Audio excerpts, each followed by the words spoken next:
Hmm. Gross. It's just fucking ugly. Oh, Jesus Christ. I wish this album wasn't so good because I am sick of looking at this busted ass fucking album cover.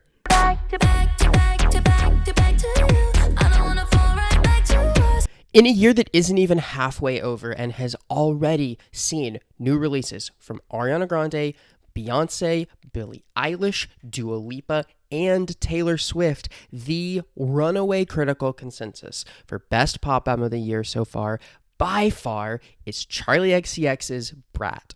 And how we arrived at this point, actually, what the fuck am I doing with these glasses still on? And how we arrived at this point is absolutely fascinating because, of course, Charli XCX was not always a critical darling, and yet nowadays it's almost impossible to think of her as anything else. So before we even get to talking about Brat, let's throw it back a little bit and talk about some of the really important records that led us to Brat within Charli XCX's discography.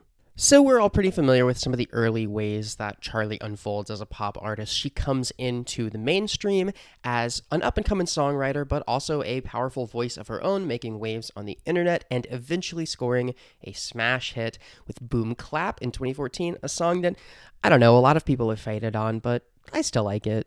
This era of her career has had a lot more love in retrospect than it had while it was going on, and I like Suckered quite a bit. I think True Romance is solid too. I am a enjoyer of some of the early Charli stuff, even if I'll never forgive her for, I don't know, a song like After the After Party or for writing Same Old Love for Selena Gomez. I'm so sick of that same old love. That shit, it tears me up. But between 2015 and 2018, Charli reaches a point where she is expanding her pop focus into a very futuristic sound, a lot of which comes through collaborators that anyone watching this video is likely familiar with: A.G. Cook, Easy Fun, most notably of all, of course, Sophie. And that resulted in the delightful Vroom Vroom EP, as well as Pop 2, an album that I love. And while you could justifiably call Charli XCX beloved at this point, she isn't really a critical darling quite yet. But two albums succeed this era that immediately make her just that: her self-titled Charli album and its follow-up, How I'm Feeling Now. The self-titled Charli album to this day still feels like a mountaintop of sorts for Charli XCX. It is the grandest undertaking of her career, a big record full of bold ideas, bold sounds, and tons of collaborators. Finding the right people to work with has always been one of Charli XCX's strengths, and it is never on better display than her self-titled album. I think this thing is great. I think it holds up extraordinarily well, but it creates the question, where do you go from the peak? And Charli XCX answered that about as definitively as she possibly could not long after this massive statement of an album turning around and releasing, I hate to say it, but the Amnesiac to her Kid A. Or for my fellow Zoomers, let's call it the Evermore to her Folklore. Ticket, Tick the Box, Lavender Bingo, Taylor Swift mentioned. It's basically the fucking free space at this point.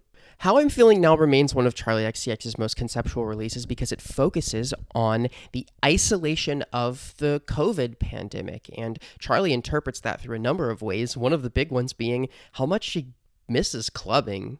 Songs like Anthems and Pink Diamond definitely express that sentiment. They yearn for the sweaty intimacy of the dance floor of the club in a way that, boy, was fucking relatable at the time. But in the years since this album came out, respect for it has grown more and more and more. And one of the main reasons for that is this feels like, or felt like until very recently, the most definitive look that we ever got into Charli XCX, the person behind the pop star.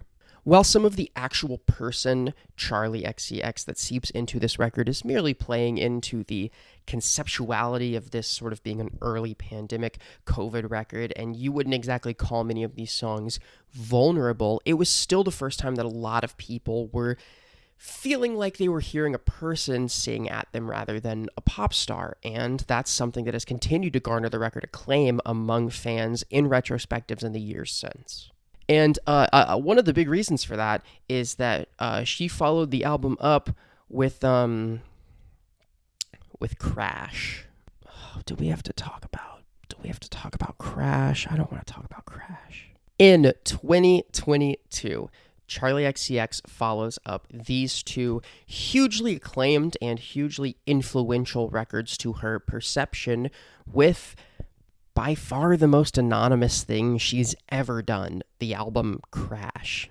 Now, listen, Charli's personality is not completely disappearing from this record the way that, say, a Kim Petras or Rina Sawayama had with their similarly dull turns towards mainstream music, but it is clear that Charli was doing some serious contemplation on whether she wanted to continue being the pop star of the future, which she had been billed as for years and years. But in an attempt to become the pop star of the present, all she really did was seem to isolate some of her most diehard fans with weak-ass singles like Good Ones. And listen, there are a few tracks on this album that I'll stick my neck out for. I still think that Baby is a fantastic single and one that could fit into many of Charli's better eras, but for the most part, her eschewing some of the really interesting producers and ideas that she was working with to try and make a turn towards mainstream pop did not really work in the way that I think she was hoping for. And to me, everything that's happened since is kind of evidence for that. So that brings us to Brat, which sees Charli in a really interesting situation because she has still been anointed this goddess of hyperpop. And the sense that she can do no wrong has been shattered by her abandoning some of the sounds, some of the styles, and some of the people who helped her ascend to that crown. So at this point, most Charli fans are in one of two camps, either hoping that she bounces back and returns to the experimental, futuristic, and progressive pop styles that she had been making in the late 2010s and early 2020s, or hoping that if she is really going to embrace this kind of mainstream pop music, she's going to do it in a way that is better, improved, sharper instincts, better production, and fix a lot of the issues with Crash. And when Charli announced her new album, she made the appearance of ducking both of those possible outcomes entirely. So let's talk about the promotion, singles, and lead up to Brat, and why both myself and so many others felt misled by the album that actually arrived, even though pretty much everyone really likes it. Everything that Charli said, did, performed, and released in the lead up to Brat made the album seem like it was going to be a full-throated, arguably even a conceptual embrace of club music, of dance music. And when the lead single Von Dutch arrived, it seemed like that's exactly the path she was going down. This is an unwaveringly confident song, and one whose lyricism was kind of overlooked at the time in an era where a lot of people were expecting to not have to pay much attention to Charli's lyrics, but she is cutthroat on this goddamn song. And she followed it up with a pair of singles and club classics and back-to-back that arguably even drill deeper into the whole idea of a club and dance music concept album, literally objectively tributing both the history of club music and one of its most distinguished and beloved styles of performance. I think there's a lot of reason to understand why fans were making the leaps that they were making. As a girl who's in the thick of some queer communities and some Charli XCX fandoms, you know, I said that like they're two different things, but it's the same thing. All I can really try to do is drill into this conception that so many people had, that rather than follow down the route of how I'm feeling now and try to drill more into Charli the person in a confessional sense, or make this shift into pop music, into pop structure, into pop formula that had seemed to be the case on Crash, that Charli would instead be releasing an album that you could play front to back without ever leaving the dance floor. I had the pleasure of reviewing Brat for Ringtone Magazine, and in the beginning of my review, I talked about my feelings in the lead up to the record, because while how I'm feeling now is occasionally a window into what Charli is thinking, it really fails to capture in her entirety Charli the person. And despite her music's occasional insistence on leaning into some of its more sentimental sides, Charli the person, to me, felt like a custom-designed human being made for the dance floor. she's kind of just like me for real. I even mentioned both in that review, which is great and you should read it, and in a tweet I made that Brat could end up being more personal of a Charli record than even her self-titled or How I'm Feeling Now. And the reason I said that is because the album conceptually kind of seemed like the personality that Charli had always delivered publicly, taken to its most extraneous and direct conclusion. But boy, was that not the album we got. And the first time I started to get a little suspicious was when 360 came out. I don't try to make a whole ton of predictions because I did on camera nail Bad Habit being a hit, and I want to keep my record 100% perfect forever. But in 10 years, when we look back on the Brat era, something tells me that more than Von Dutch, Club Classics, or Back to Back, the definitive single will be 360. And that's because it seems like the most important to the record. First of all, it serves as the opening track, and in a remixed sense, it feels like the closing track, and also because it got an actual other second genuine remix with Young Lean and Robin of all people, which honestly fucking kicks ass and I love it. Shout out to Sweden. But this was also the single that shattered the illusion of this being a wall-to-wall album full of nothing but hard-hitting, pulsating, uninterrupted club beats. Because while you very much could dance to 360, it and the other versions of it are not definitively dance music. And that, late in the stage of this era before the album came out, really opened up my perception of what Brat might actually be. And this album is so far off of the record that it seemed like everyone was promising and teasing towards that I'm kind of curious if there was some dramatic shift in like tone and thematic approach to this record that just no one ever told the marketing team about. Because of course, this album is not wall-to-wall club beats. It's not anything close to that. In fact, some of Charli's most intimate, sentimental, and saccharine songs of her entire career show up on here. I dare you to try to dance to this album start to finish. It's almost impossible.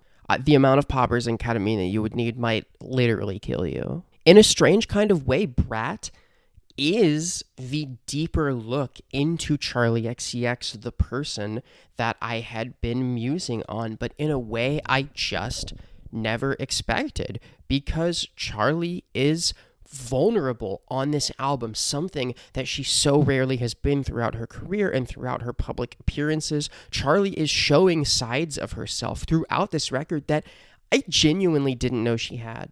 Take Sympathy as a Knife, for example. This really genuine look into Charli's feelings of jealousy. She's even talking about buying a gun and shooting herself because of these jealous feelings she feels about someone who is hanging around her now man, George Daniel. There's also been some rumors that this could be about Taylor Swift, so Taylor mentioned another one, though that's far less substantiated than Girl So Confused, which it's gotta be about Lorde, right? Like it has to be about Lorde. Anyway, take a song like I Think About It All the Time, for example, which sees Charli weighing starting a family and having a baby as like a pros and cons list relative to how it may affect her career.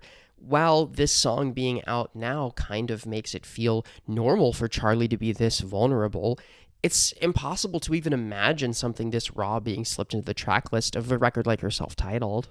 And of course, this all comes to a head on the record's best, most brilliant moment, So I.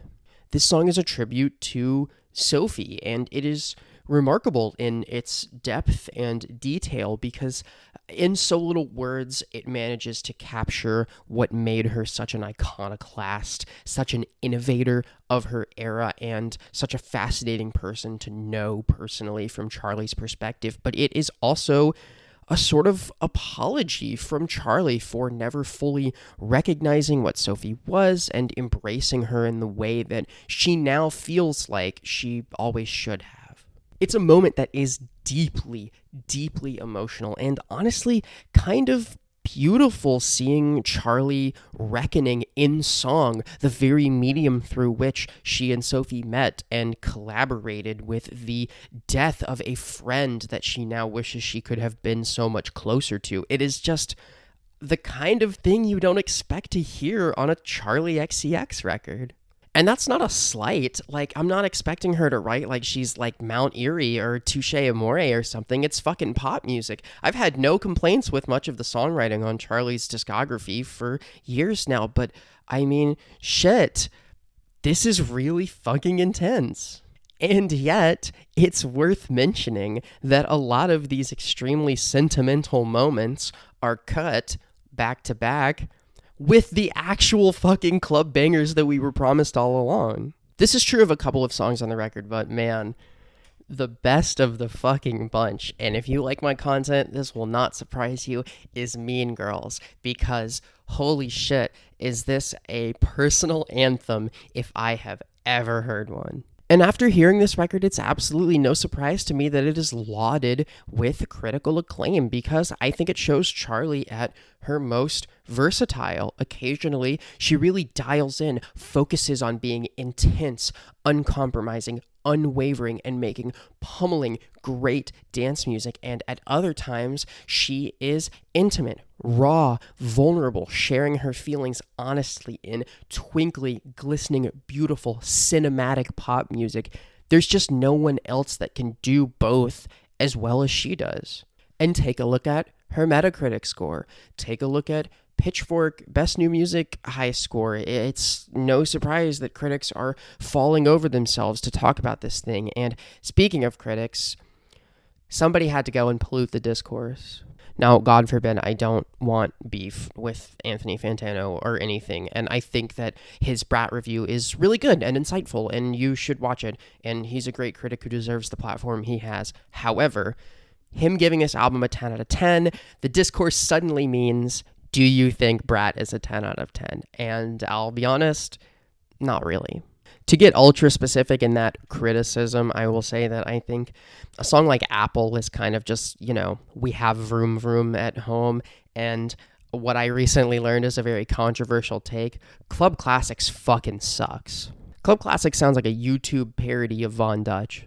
Club Classics sounds like you gave Google's AI algorithm the input that it had to generate you a song that is about classic club music, and that's what it gave you. I could never give an album that includes Club Classics a 10 out of 10, and I will die on this hill, and the gays and the theys can come at me until I'm literally in my grave. Regardless, though, I don't think the 10 out of 10 debate is serving Charli XCX or this album justice, and I kind of agree with a lot of people who came out in the wake of Pitchfork's 10 out of 10 for Fiona Apple, and the thought that ranking music as objectively perfect is almost entirely a personal affair anyway. Take it from me, I'm the Black Country New Road girl. So yeah, this album fucking rips. It's great. It's my favorite pop record of the year so far. It's among my favorite records of the year so far, period. And if you made it this far and you're like a pop music gay, do yourself a favor. Listen to some Vampire Weekend, some Julia Holter, some Beth Gibbons, Chelsea Wolfe. There's been a lot of good albums this year other than Charli XCX. And fuck this ugly ass album cover gunking up my social media feed. It's clogging up my fucking brain too. I'm just walking around the house like I'm lighting candles with a Brat lighter. I'm doing dishes with the Brat sponge. I hate this fucking album cover so much. Thank you for watching, theys, gays, straight people who have accidentally stumbled into a Charli XCX video. I am gearing up to do the best albums. Gearing up to do the best albums of 2024 so far list at the end of the month. Bunch of great releases to talk about. Gonna talk about Brat. Gonna talk about a bunch of the other records that I literally just mentioned. That's gonna be a great video. Always one of the most discussed videos that I drop in a calendar year. So really looking forward to that. And then after that, I'm going to shift focus a little bit onto 2014 and start working on the best albums of 2014 list. I already have a huge short list for both albums and songs. Got a lot of work ahead of me, but really looking forward to it. Thanks for watching Brat's Charli Stands, and see you next time.